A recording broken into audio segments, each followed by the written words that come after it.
What's up, guys? I wanted to talk to you about the Timberwolves. I don't know if you guys saw the preseason games or not, but holy cow, the Timberwolves were looking really, really good. So I only saw the highlights from the game against the Memphis Grizzlies, which in that game, all of the Timberwolves starters played except for Andrew Wiggins. And on the Grizzlies side, Marc Gasol and Mike Conley did start that game and they did play.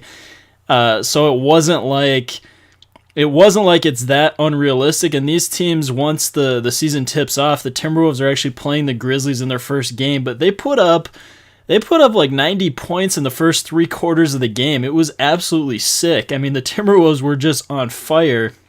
And the Grizzlies only had, I don't even think they broke 60 points by that point. So the Timberwolves were just killing the Grizzlies in that game.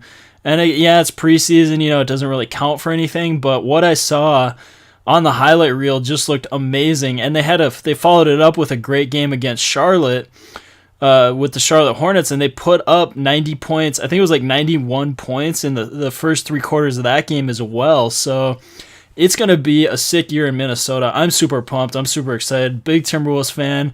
And it's been heartbreaking, man. Like, if you're from Minnesota, you know what I'm talking about with Minnesota sports. Every single year that we've had a good team, we never win the championship, ever. And most of the time, we don't even get to the championship. And it doesn't matter if it's baseball or football or basketball. It's just been disappointing with Minnesota sports. So when the Timberwolves actually don't suck, and the Vikings are actually pretty good this year, but I was watching them today, and oh my gosh, they just got blown up by the Eagles, and their undefeated streak got broken, so that was depressing. But I'm actually more excited about the Timberwolves because that is my favorite sport. I love basketball.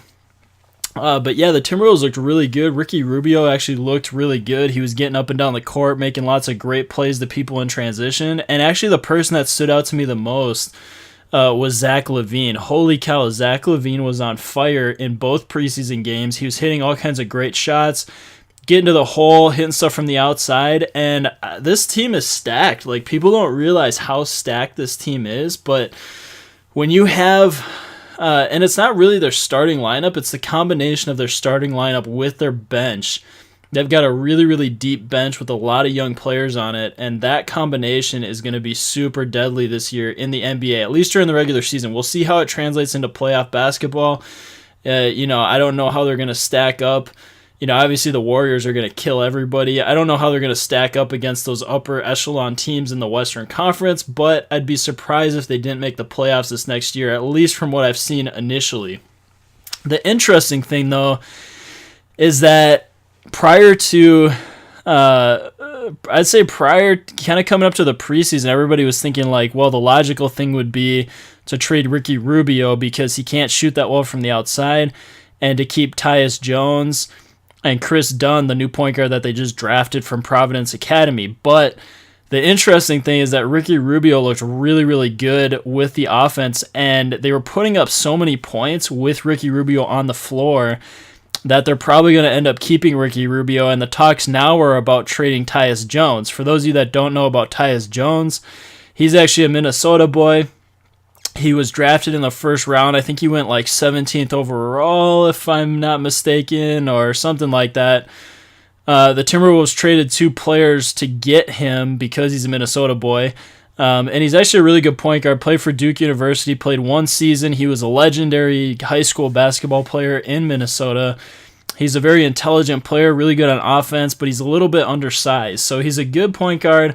He's kind of been overshadowed by the fact that Ricky Rubio was the starting point guard in Minnesota, and now with Kris Dunn getting drafted, it's not looking like he's going to get a lot of playing time because he's basically third string. So it sounds like teams like the 76ers are looking at possibly trying to get Tyus Jones, and man, the 76ers, that's their one big problem right now is they don't have a lot of depth at the point guard position. So it was interesting because what I was thinking originally was that maybe if the Timberwolves were going to trade Ricky Rubio, they could maybe get one of those 3 post players from the 76ers that's really, really good, but maybe get Nerlens Noel, maybe get Joel Embiid, maybe able to get Jahlil Okafor, one of those players in exchange for Ricky Rubio. but it doesn't look like that's going to happen if the Timberwolves do keep Ricky Rubio. So we'll see how it shakes out, but overall the Timberwolves look great in the preseason. And it's actually funny seeing on the screen here, I got Cole Aldrich, which I played against. Oh, his shot is so ugly though, but I actually played against him in AAU basketball when he was in like 7th grade. And my team just got killed by his team because he was like 6'8" and solid muscle in 7th grade, 6'8", and he ended up being like 7 feet tall. So yeah, Cole Aldridge, I actually played against this guy, so it's funny seeing him back on the Timberwolves now. Not back on the Timberwolves. He's never been on the Timberwolves, but back in Minnesota playing for the Timberwolves because he is from Minnesota. So, but yeah, anyways, guys, it's going to be a super interesting season. Kris Dunn has looked pretty good. It looks like he's had some turnovers. They've kind of had questions about his decision-making ability, but as far as getting to the hole, playing good defense, things like that, he's looking really solid. So it'll be interesting to see. You never know in the NBA. That's kind of the interesting dynamic because and even being a Timberwolves fan, like back when they drafted Ricky Rubio, they actually drafted 3 point guards in that draft. One of them was Ty Lawson, one of them was Johnny Flynn, and the other one was Ricky Rubio. Now, in that position of having 3 point guards, they ended up trading Ty Lawson, which he actually ended up being the best point guard out of that. I mean, I guess Ricky Rubio, I'd probably say, might be better than Ty Lawson, but basically, they thought Johnny Flynn was going to be the stud at point guard, and Johnny Flynn did not pan out. He's no longer in the NBA. He's playing overseas, and it was a big fail. Johnny Flynn was a super athletic point guard from Syracuse University. They drafted him super high in the draft, and he just did not pan out. And then they ended up trading Ty Lawson, which he's kind of fallen from glory a little bit, but his first couple seasons with the Nuggets, oh my gosh, Ty Lawson, man, he was a beast in transition. So that's kind of been the situation in Minnesota. You never really know how these point guards are going to pan out, and so it's interesting with Kris Dunn because he's got a lot of potential. He looks like a very dangerous scorer, great defender. He's got some problems with his decision-making at the moment, but we'll see if that adjusts to the NBA level.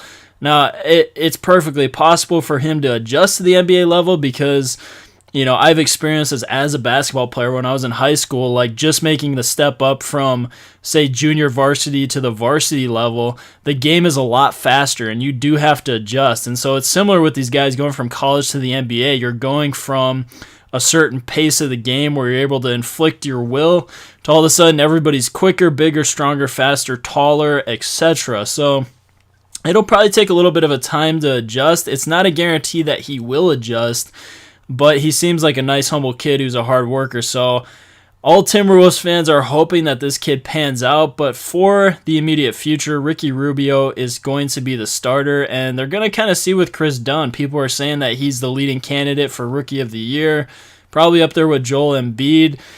Even though, Joel Embiid's not like technically a rookie because he's been in the league, but he hasn't actually played a full season, so this is Joel Embiid's rookie season. But they're saying that Kris Dunn is the leading candidate possibly for Rookie of the Year. We don't know. Buddy Hield is gonna have a great season probably as well.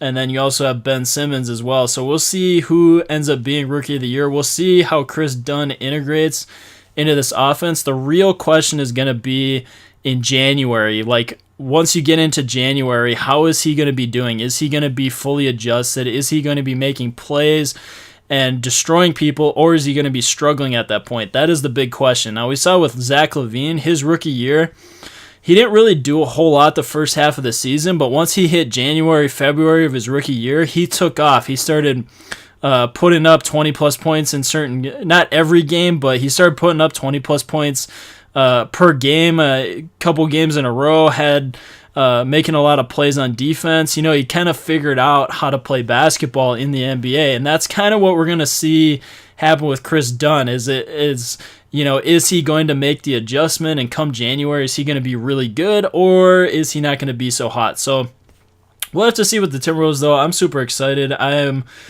I might go get tickets for their home opener. We'll see.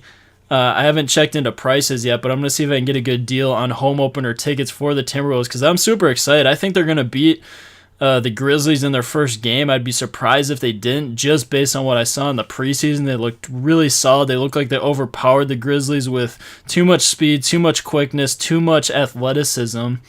And I hope that's what they do to most teams in the NBA. They're a younger team, so they can beat up on some of these older teams by getting out in transition and making stuff happen. So it's going to be a fun year in Minnesota. I'm excited. I hope you guys are as well. I am a Timberwolves fan. I was there. I was a kid when Kevin Garnett was the big thing. Growing up watching Kevin Garnett, you just. I guess I fell in love with the Timberwolves at that point. It's been super heartbreaking over the years watching the demise of the Timberwolves.